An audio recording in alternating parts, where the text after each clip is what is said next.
Oh, and Well, Testing. Hello, everyone. Welcome to our panel today. We're here in the DAO or Die panel with some of the DAO experts in the field, Solana ecosystem and other ecosystems. So very good to have you all up here. The format for this panel is actually going to be very loose. I'm not going to try and give these guys too many questions because they're much more experts on this subject than I am. So I just want them to talk in between themselves. If anyone has a question for someone else on the panel, please feel free to do so. Don't need to wait for me to have a question to start. But I guess to get this kicked off, my question to each of you is, what do you see as a DAO, and what are you working around in the world of DAOs? If you'd like to start, Gustav. I think like, is it working? Okay. There we go. okay. Stick it. We're off to a great start. Stick it like this. Maybe Julian, you can go first. Yeah. I think it fell off. Max, you want to take it off? Okay. Can you repeat the question? Yeah, absolutely. So I'd love to hear, what is a DAO to you, and what are you working on that pertains to this subject? Okay. Yeah, for me, DAO is really about bringing people together with a shared vision, but without claiming ownership of their whole identity. It's really about bringing people in an anonymous and very easygoing way to work on something, maybe on the weekend, maybe more full-time, maybe their whole fucking life, but without demanding like total loyalty. So for me, it has really like a hardcore anarchist vibe. Like, we're giving people something, but we're not forcing them to anything. Yeah, I mean, for me, I just see it as the natural evolution of what's been happening in the concept and the philosophy of open source to begin with. So if you look back about 11 years ago, GitHub really started to drive a lot of the open source development, which meant teams could come from all around the world and collaborate on open source software. And now DAOs are actually expanding that well beyond just software developers. It's basically anybody that wants to participate in a network and share their skills, be a part of a community. And I think that that's extremely powerful because it takes the open source philosophy and extends it way beyond just software development. Yeah, so my personal experience with DAOs are like, I'm involved in 4 different DAOs, like Curve, Finance, Stake DAO, Blackpool, and Rec.News. And this is like full-time. So the point is, with DAOs, you can be involved in many different projects without having the title of full-time in just one company. So even if I'm full-time in those different projects, I can still be involved in all the different projects in the ecosystem. And just by participating inside those projects, I can earn those governance tokens that in traditional finance, you can associate them to equity. But that's the point, is like whatever you do in this ecosystem, you wake up in the morning, you work all day, you acquire DAO shares in the entire ecosystem. So you actually be part of this entire family of building this entire new paradigm that is competing with traditional finance. Yeah, I think like my microphone works now. So yeah, I've been like part of MakerDAO for almost 3.5 years now. So kind of like seeing the progression we've had there, where we went from working on like a centralized foundation to now being a full-on DAO, where not just decision making, but salaries, like basically everything, even like product direction is taking under like a DAO format. And apart from that, I also work with a lot of the portfolio companies we have at StableNode with like building their governance frameworks and structures. So at StableNode, we both build like help them define what the process, frameworks needs to look like, but we also become like an active participant afterwards. So we are like an active participant and active delegate in several other protocols, both DeFi protocols and like layer 1 networks. And I also think like today we see there's like many different like types of DAOs, right? I think we've also seen especially like the investment DAOs and like art collection DAOs really like gaining momentum, where it's like just like a way for people like to collaborate under like a different setting, I guess, a setting where I can share, the financial outcome of what you're doing in like a fair and equal way. And there's like, of course, like many types of governance and many types of DAOs. So yeah, it's like a very broad topic, I guess. Yeah, absolutely. And I think you touched on something quite interesting, which was, at Maker at the beginning, it was a team that came together. It could be considered centralized, and then it had this progression to becoming a DAO. I think that's a very, not contentious, but a subject that everyone needs to discuss and think about, because in this industry, a lot of these different businesses will have to move to that model to be safe in our regulatory environment. But I'd love to hear advice or a roadmap from you guys on how companies that maybe start with 2 co-founders or 3 co-founders can expand that into a DAO format and actually get to a place where it is decentralized. Julian, you want to kick it off? Yeah, sure.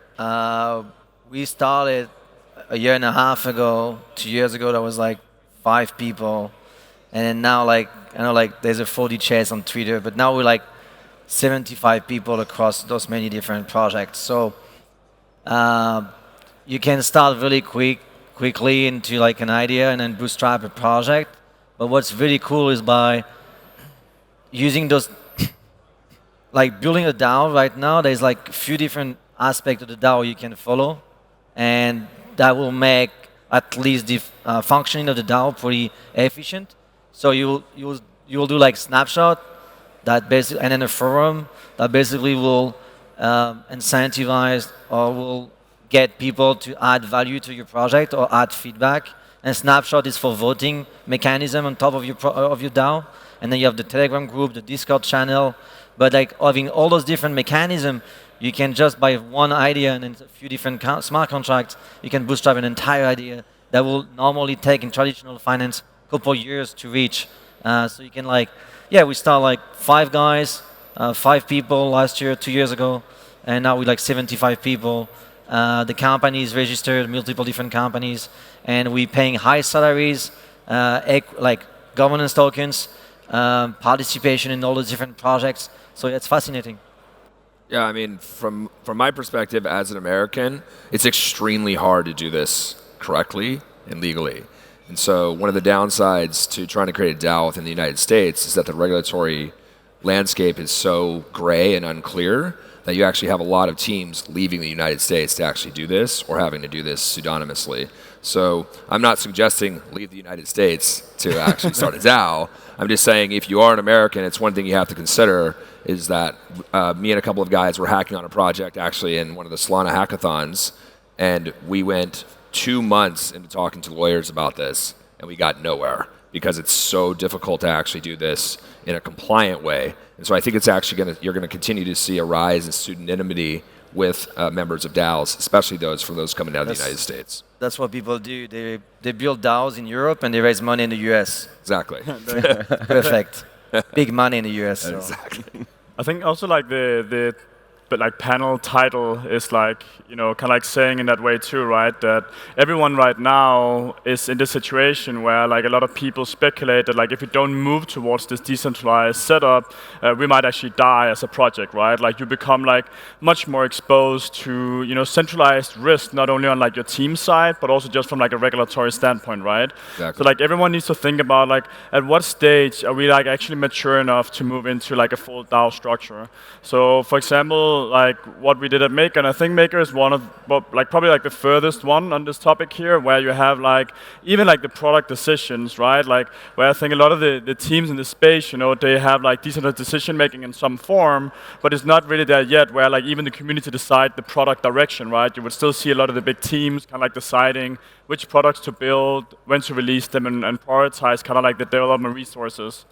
So I think from my perspective, and also what we did at Maker, was basically saying at what stage is the product mature enough for us to release it out to the community? What do we need to have built for them to kind of take over? So with Maker, it was releasing and bootstrapping multi-collateral DAI and making sure that had been running for, I think it was 6 months or something, 9 months. Then of course March 12th happened, which then made it very clear that we needed a new liquidation system. So that kind of got prioritized. And then once those building stones were put in place, then the team and the foundation was at a stage where we could actually release the product back to the community, right? So that is where we are now, where there's no foundation, there's no centralized corporation, everyone works directly for the DAO, everyone gets paid by the DAO. To get a job at Maker now, you basically have to apply to the DAO for them to onboard you. So yeah, it's like from my standpoint, it's like you need to figure out at what stage are we mature enough to actually do this. And this is, like steps on like the road of like the path towards decentralization, where you use, like the term gradual decentralization. You shouldn't do it from day one. That will make your life very difficult. But you should definitely look at like at what stage are we able to actually release this. Well, I tend to disagree. We tried to launch the DAO before everything, actually. Yeah, it was kind of crazy, but How was it? awesome, really awesome.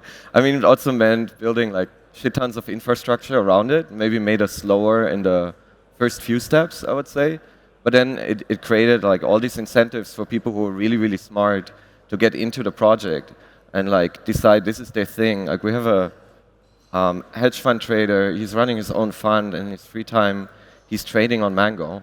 Like he literally comes home and continues trading, but instead of equities, it's like perpetuals. And he's giving support while he's at work.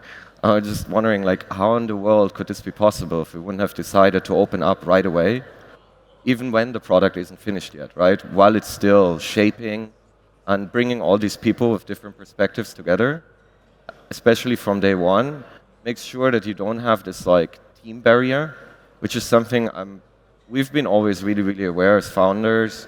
Like the people who start the project, everyone tells you, oh, you're a founder, but what does it mean, right? Because by now, there's so many people working on this project. I hope they're working harder than me. Actually, I think most of them do. And aren't they the founders? Don't they deserve to be called the founders? So what's the point where we say it was founded, right? And I think it starts with the DAO. It doesn't start with a tech demo or something on GitHub. It's when you actually sit down and decide, okay, this is how it's going to roll, and this is everyone's stake, right? And how's that working out for you? I mean, I would say the part that we kind of messed up was the fair launch part. We tried to do something that it gives equal access, Right. but then in the end, it's like, I think it's the same story with layer ones. It's often not talked about, but there's some actors who are willing to take the risk and go in really early and really, really high stakes. And that, of course, poses a huge risk to the idea of decentralization, because suddenly you have these mainly financially motivated people who are like 10%, 20%, right, of the voting stake.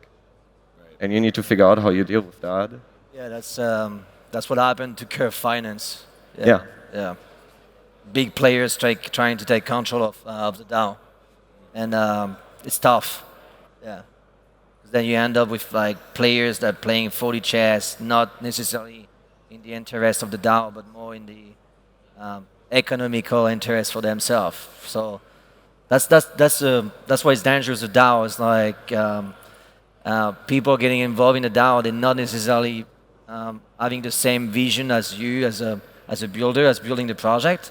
It doesn't necessarily mean that they don't have a great vision, or they're not actually pushing the product for the best of the product, but most of the time in this ecosystem, people are pushed for economical reasons. And so it's very likely that people that have a huge stake in the protocol will short-term or medium-term sell the asset and try to make it sure, so then they can jump into another project.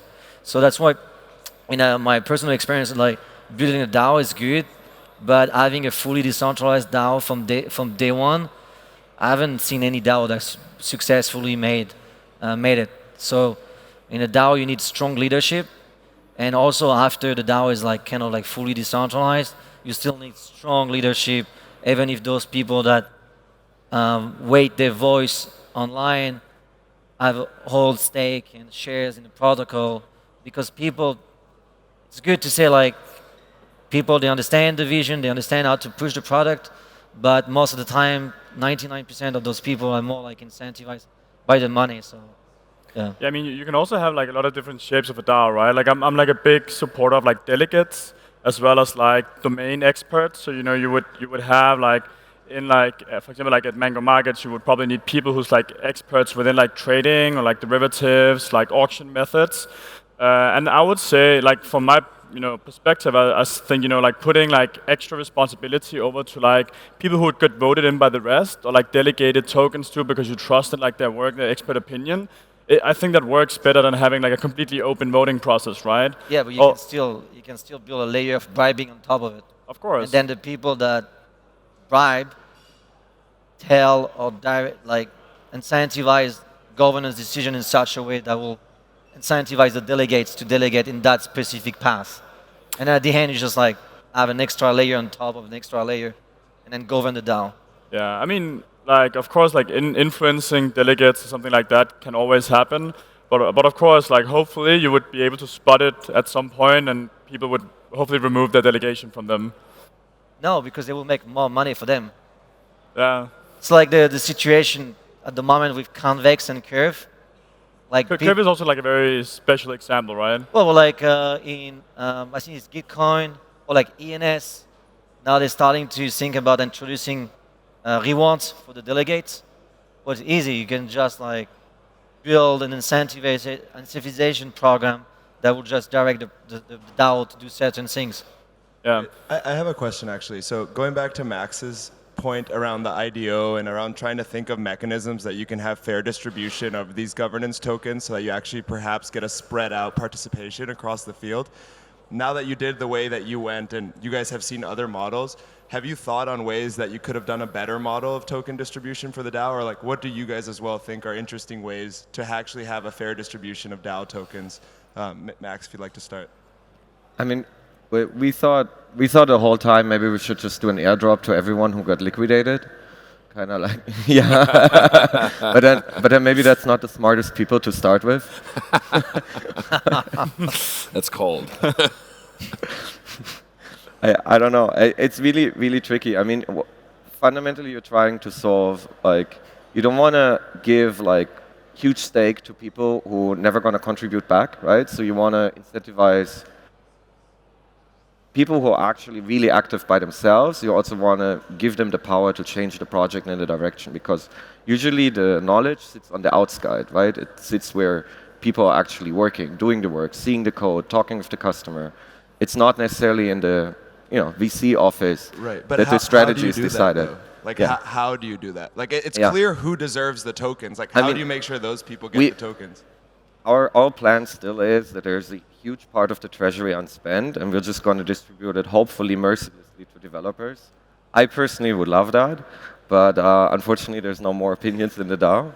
But I think if we keep the spirit of like just overpaying people and governance tokens purely, that means that people have a very long-term vision for the project when they accept this kind of reimbursement.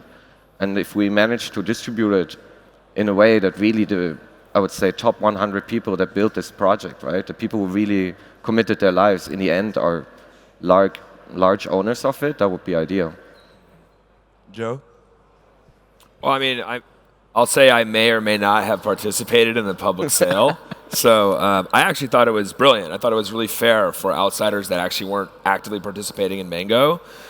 Because if you saw Mango and the path that the product was actually taking, it felt like there was cohesion amongst the people that were actually building it. And you could see that the roadmap was, going to be creating even better features, a better experience for trading, perpetuals, joining your spot trading, et cetera, et cetera. And so I felt like this is something I want to actually support, irrespective of how the price actually maps out.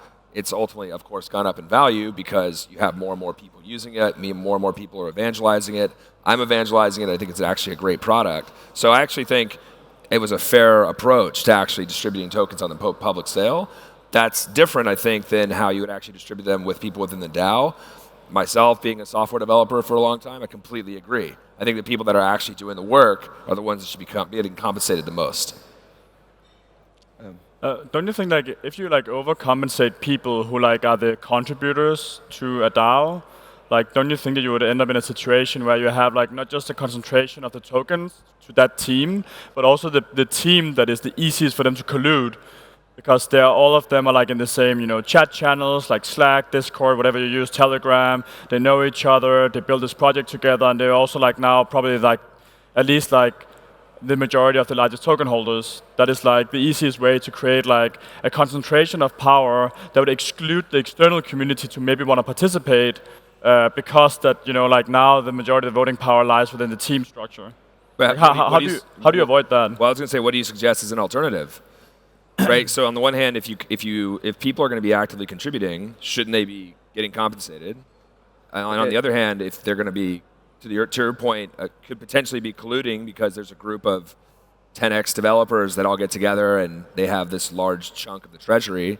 Well, what's the alternative to that? Well, I really like actually the model you guys are doing. I think Mango will transition into that. We can't do it like from day one because I think for most people it's too spooky. Like I don't expect anyone who met me in Lisbon to go and found a Delaware corporation and apply for a grant from the DAO.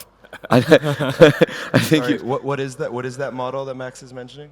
Yeah. So at Mega right now we have like kind of like two parts of it, right? There's of course like the compensation where like right now, actually I'm not sure if like the MKR vesting is live for the contributors yet, but like you get paid directly by the DAO, like everything is like out in the open, like very transparent. And then we have a governance process, like a governance like method and setup, where we actually like, I wouldn't say remove the power from the token holders, but like reduce the power from the token holders. So like most of the governance process is actually done without the need to have any significant amount of tokens. We of course have like on-chain polling where you need tokens, and on-chain voting in the end, like the executive vote where something passes in the end where you need tokens. But like whatever like ends up in both the poll and in the executive vote in the end is like defined in like a predetermined process. So there you can actually like we have tried to like build a setup where you can like eliminate the strong hand that like in most of the governance systems we see today, where they're like heavily reliant on token voting as like the significant truth and like what actually gets put in, and like you can only make a proposal if you have tokens, and then it goes to voting, and if you have a lot of tokens you can just pass it through. So instead we have like a different process where like the power of the token itself is kind of like removed from the governance structure. Thank you. Julian, any thoughts on this? Well, I've got one or two stories. Like fair launch.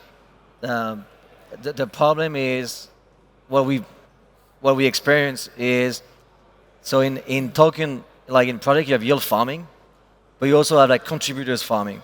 So what happens is like when you launch a product, you will find some people like anonymous, and they contribute to your project, but the intention is just to grab like this kind of fair launch tokens and acquire a lot of shares, but then they disappear. And this happened on a lot of different projects that I've met, and also personally. And also like you have this, we're writing a story like on Rect, but you also have like some entities in the world that are specialized in this. Like kind of like scamming entities that basically specialize in early stage projects to acquire a percentage of the governance, and then they either disappear or they dump or like they threat the project. So it's difficult to select the. Back then we had like Merkle trees, airdrops type of things for Gitcoin community, for people that participating in the governance of projects. But what you realize is that most of the time those people are not actually contributing back to your project. You can track those addresses, and they had an airdrop, they contribute, they vote into Curve, or they vote into Aave or Maker, but the reason for that is they either got incentivized to do so, or they were bribed by someone, and then they completely disappear. So, yeah, I mean, for me, DAO without strong leadership from start, it's kind of like difficult, and we've seen it in a place like a lot. Yeah. Yeah, I mean, you touch upon it like another really good point, which is also something like if you're like incentivized to participate in governance, like if you're paid for the actual vote itself, that also just like lead to like much poorer like outcomes for the project itself, right? You should never like incentivize people to vote, because then people would just vote without actually necessarily knowing what they vote for, like care about what they vote for. Well, the entire DeFi is turning into bribing. Yeah, so we've also we held like a workshop with a lot of the Cosmos validators on Sunday, governance workshop, where they say that they have like a similar problem now, where if there's like a vote out, for example, which is something that like the people staking to them think is like what they should vote for, but they actually want to vote opposite because it's better for the network. Well, if they go against the people delegating their stake to them, they will actually remove their stake, right? So this is like another example where you can like have this, like we have to vote this way, or we have to do like a vote that we don't even think is like the best, or we just vote because we're incentivized to do so, and that actually creates like very, very poor decision making, right? So you should be very careful around implementing economic incentives around voting itself, because it would just lead to very poor decision making, because people will just have to vote because they're getting paid, right, without necessarily being interested in the vote itself. How many times did you have to like text a whale on Telegram, be like, hey, you need to vote on this? Every day. Yeah. You see, like, we have the same experience, right? Yeah. Yeah. I have a somewhat specific question. This is something Max and I have talked about a ton, and I'd love to hear if people have ideas. So part of the issue is if you want to incentivize DAO members with locked tokens, if those tokens already have a high enough valuation upon reception of them, depending on the tax laws of the places those people are, it's taxed as income. So if you give someone $1 million, perhaps they have 300K they have to pay, but they can't sell those tokens to pay. What are some mechanisms in which you can actually use locked tokens to incentivize DAO members, or does it just have to be unlocked? I wish I could give taxes. None of us are lawyers or tax people, so. We're scared. It's being recording. Fair enough. But If someone knows here solved. about it, I mean, if anyone knows, please come. We all have a problem. Okay, sorry. So transitioning out of that one, but that is something that needs to be solved. There needs to be a way to be able to incentivize people in DAOs with locked tokens. Would you guys say then, like from what you're saying, even though the DAO could be a programmatic structure initially, at the end, like any human thing involved, it depends on integrity more than like I guess my question here is, what's more important, like powerful leadership as far as someone that can bring and have guidance and a vision, or just having a group of people that may not have that much vision but all have integrity and trust between each other?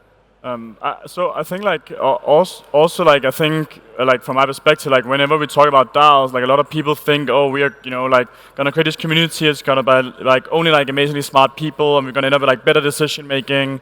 And it just like very rarely happens, right?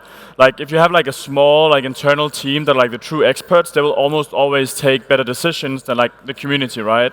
You can have really smart people coming in the community, of course, but it'll also be like a lot of noise, or like people who have like a very different perspective than you, or like a different view. You know, what is even like the best objective outcome, right? It's all about like which direction we're going into. So like the way that I often see, you know, like a DAO, and especially like what we also see with Make. I don't know if you guys have been following the drama that's been there lately. But like with the whole like delegates and like these people who takes on these like roles where they, you know, are like facilitators of some kind of like vertical or program, I often, you know, think that it shares bigger similarities to like a democracy. Like they're like become like protocol politicians, right? And they're like having to like govern the system rather than, you know, being like directors or managers in a company, right? Like like for me, it's like much more similar to like a political system than to like a company structure. Often.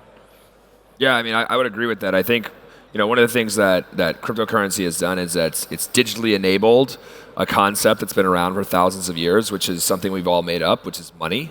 And now DAOs have more or less digitally enabled politics or governance. And I think that there's ramifications that we're just not fully aware of yet.